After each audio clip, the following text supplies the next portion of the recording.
Hello everyone, welcome back to Hookom on Health. My name is Amanda and today I'm going to show you how to make my white bean chicken chili. This chicken chili is chock full of fiber and veggies, with enough leafy greens to make you ask yourself, is it even possible to fit more green things in this dish?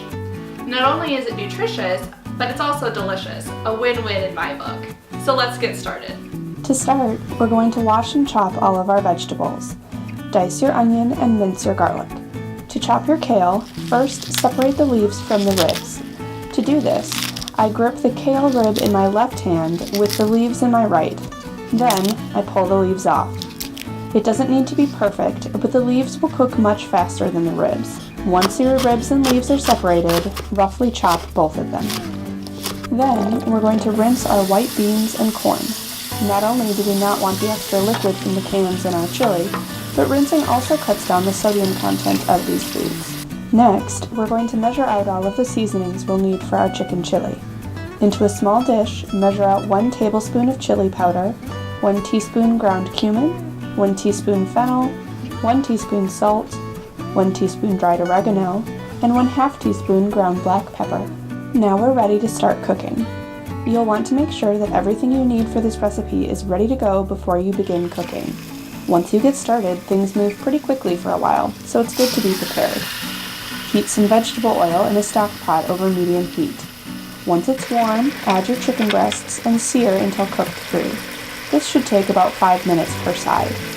Once your chicken is cooked, remove it from your stock pot and set the breasts aside to cool. Once your chicken is cooked and set aside, add your minced garlic to the stock pot and sauté until fragrant, or about 30 seconds. Then, add in your onion and kale ribs and sauté until the onion becomes translucent and the kale ribs are slightly softened, or about 5 to 7 minutes. Next, we're going to coat the veggies with flour and all of our seasonings except for the red pepper flakes. Those will be added later. Once everything is coated, add the chicken stock and corn and bring the mixture up to a simmer. Simmer, uncovered, for about 30 to 45 minutes, or until the liquid has reduced by about half.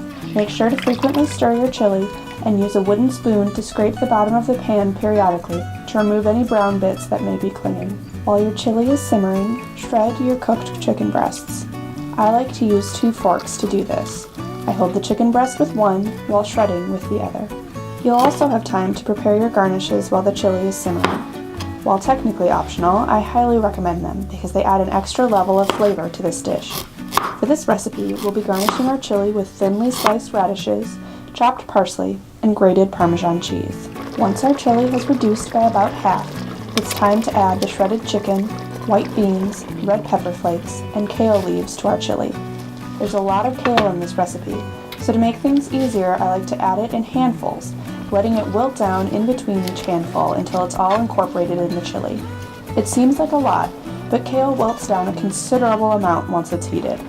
What once seemed like a crazy amount of kale becomes very manageable by the end. Once all the kale is in our chili, let everything simmer for an extra 10 minutes. After those 10 minutes are up, our white bean chicken chili is done and ready to serve.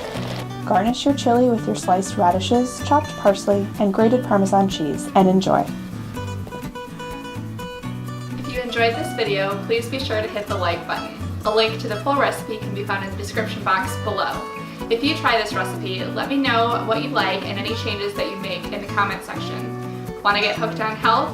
Subscribe to Hookom on Health here on YouTube and follow me on my other social media accounts. Thanks so much for watching, and I'll see you all back here again next time.